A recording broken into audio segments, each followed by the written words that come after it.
Number one, if you're planning on going for the multiple days, Friday's a half day, so if you're going, I can make it Friday. It's a half day. I'm sure the morning will be exciting, but that's a lot to go just for a little bit of time. So it's a 3-day event. So if you're going and you're staying in a hotel, I would say to register and get that locked with Janet and I can help. We can both help, but to do that ASAP, just to make sure you get a hotel within the reasonable. How does it range. work with board and reimbursement and stuff like that? We can take care of the hotel in advance Okay. for that, so you don't need to submit for reimbursement. Okay. Per the what just approved at the annual meeting, so your expenses for meals, you get mileage, so we have a reimbursement form. So there's a district reimbursement form, and And if you're there for the whole day, you get the whole day's pay. yeah, that too. Plus you get a per diem for it. And just for filling out my own form purposes, do people from our board tend to like attend the luncheons or just get lunch on our own, or? I'm gonna say it depends. I'd like to look at the form because Okay. actually I would recommend doing the luncheons depending on the cost because. $40?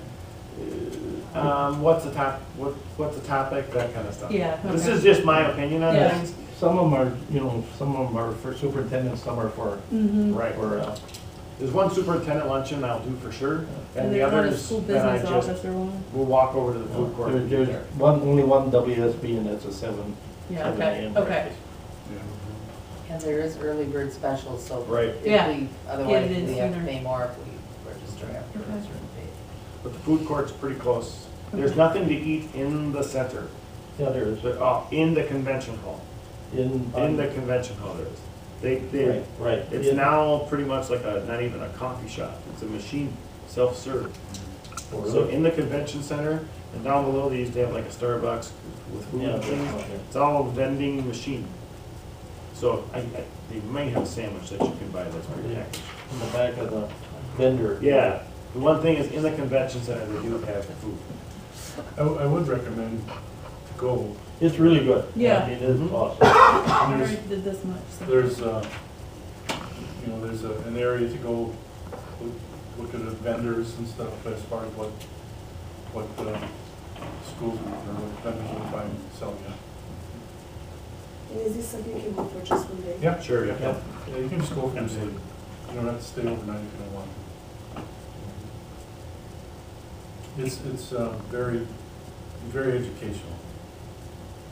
The cost of the conference itself is pretty much like a one-day conference. It's very reasonable. So I would say registering and going for a day is great. There are some that if you register for it and it's a 3-day event, you went for one. I don't see it Pretty broken down. expensive to do that, I don't see it broken down No. this year. What do you mean? It's just one Pay for a day? registration fee. It never was. I don't think so. It always It's always was. been was.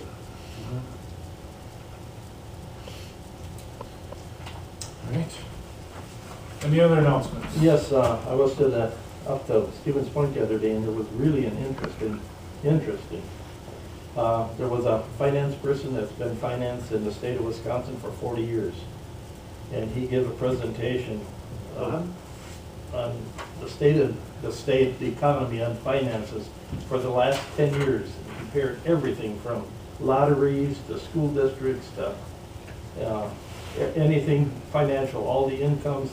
That was really interesting. If you want to put this off, and if you think it's worth the word, rest of the board members, it was. The biggest problem we're going to be having I'll make a copy. in finance in the state of Wisconsin is me. I'm getting old. And there's going to be so many older people, and Medicaid is Yeah. one of the biggest expenses that is going to be in the state of Wisconsin and keeping up with it. And right now, this was the first year since Act 10 started that we're getting the same money as the state paid back before Act 10. So the one thing that stood out to me is the biggest problem in the state of Wisconsin is debt. That's what I just heard. That's what I just heard. Yeah. So the one thing is, like right now, another variable I heard too is that we actually have 5 generations working right now in the state of Wisconsin. So just like as far as like 5 different dynamics, 5 different lenses that people are bringing to their employment. And the skills gap that we're currently seeing with some of our new hires, and what's demanded from them, and what's leaving the field and their level of expertise. And how do we stay in front of that? And just, it's such a rapid level of change that's occurring. So, okay, I'll make copies of this and I'll. Okay, and another gentleman that spoke was, he's with Marquette University in Poland. And all they do is polling, you know, you hear it on TV, and we're right at 50-50 split with everything, you know, as far as the politics goes. And then the next thing we had was the legislative panel with Luther Olson and Kitchens. And they really spoke what things really are. Somebody asked him, you know, how's it working with Tony? And he said he's got a lot to learn. He comes from an area where he was not Democrat or Republican. He was superintendent of schools, and he thought things worked, if he'd get in, it'd work a little easier between them, but he's learning very quickly that it don't work that way. He wasn't a true politician. He's got a lot to learn. And the things that I learned that are going to be going through, even payments for school. You know, right now we get like 15% at a certain time of the year and 20% and then 35%. You think that's gonna happen? And that they think it's really gonna happen. Okay, so what it means is like we get our general, or equalized aid payment, that's really what you're referring to. Right. So through the Blue Ribbon Commission, going out and talking to communities, talking to all stakeholders, one of the recommendations were that we get 12 equal payments of aid. Or the So- quarterly, so- just so they're even, yeah. So, but it wouldn't be like one big lump sum. Oh, okay. We get two big lump sum payments is what happens, and they're looking at trying to get those broken out. We're usually broke in November, or pretty close. Well, We because, use a lot of our, Because Ryan presented about the fund balance, well, that number is not a real number ever. It's just, it's an audit number. When all is said and done, if you had perfect timing when you close the books, here's what's left as far as your funds, here's the balance. Well, that's not how it works. So districts are advocating to not have to short-term borrow. Short-term borrowing. And by having the money come in with a different cash flow, if the state's willing to do that, it would eliminate some of the district needs to do that, because they would just show more money, actually real money in their accounts. So that's interesting. and the other thing they talked That's great. about was school consolidation. And what they're coming up is to go back to a K-8 system. You'll have where certain school districts will join together as far as the high school, but they'll leave their K-8s in their own Oh. communities. Like it was 60 years ago. So, okay, so to understand that, what you're saying is, in some of the rural areas you're talking about where they're declining in enrollment, that they would have an incentive, okay, to have more of a K-8 structure to bring together just a union high school.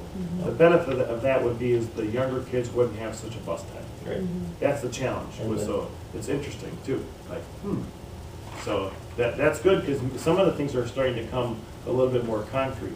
They're concepts, but they never really had, so like, at our workshop that we went to last week, they talked about incentives for shared staffing, Correct. you know, which I think that would be a great Well, idea.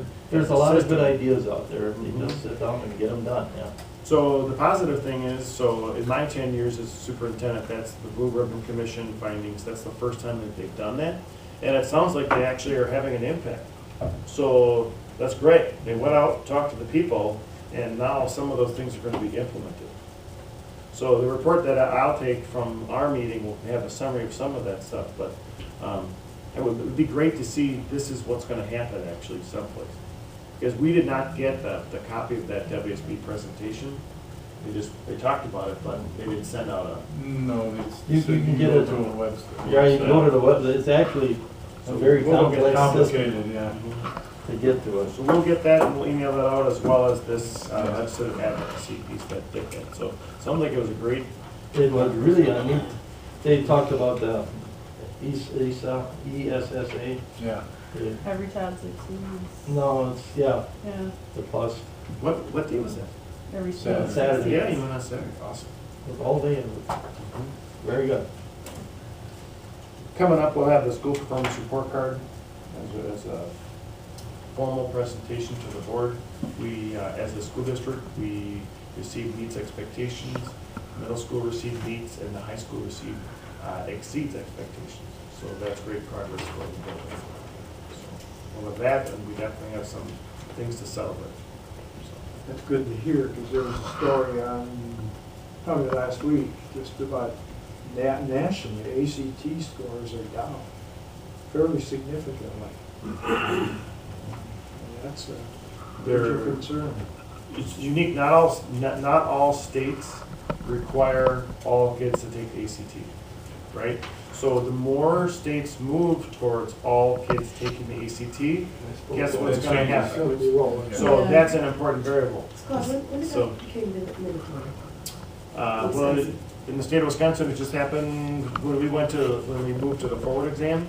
That's when they adopted the ACT as the high school exam. So we're only talking 3 years, 4? This goes fast. So for 4 years now. So this will be, I think this is the 4th year. So, and even then now, the ACT, Aspire, there's way more to it. So we'll have that in our presentation too, on kind of what's coming. Because the metric is constantly changing. The school performance report card, you cannot take one district's, like a building score and compare it to another building score. It's not set up for that. It takes into consideration individual student growth, it takes into subgroups, it takes your poverty level, your EL population, your special education achievement, you name it. It's important, and it does tell a great story, but Jim's story is going to be different than Jennifer's story. It's going to be different than Tatiana's story, just like the report cards. They're the same exact way. So it's difficult to do an apple to apple. No matter what, the overall profile score at a district level, that's the best you're going to do as far as comparing. You're going to have to use something like that if you're going to compare. But trying to compare building to building is very difficult. So that's coming though. We are just going to start getting organized with that presentation. The information is becoming public next week, so we'll be just like a week behind. But just to share with you, we have meets expectations. The high school did receive exceeds expectations. All right, thanks. There was a story on public radio today too about, as we were talking about teacher shortage, about particularly shortage of English teachers. That since 2008, major decline in the number of students going on English education. Well, that's everything. Yeah, a shortage Yeah. overall, but particularly English. Then they concluded with saying that actually English there's a higher rate of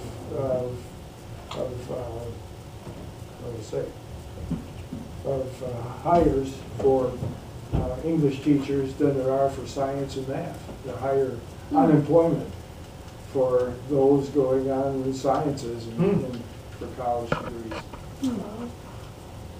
Because I guess they're actually now finding out there's a serious need for English teachers, but there's a shortage of students.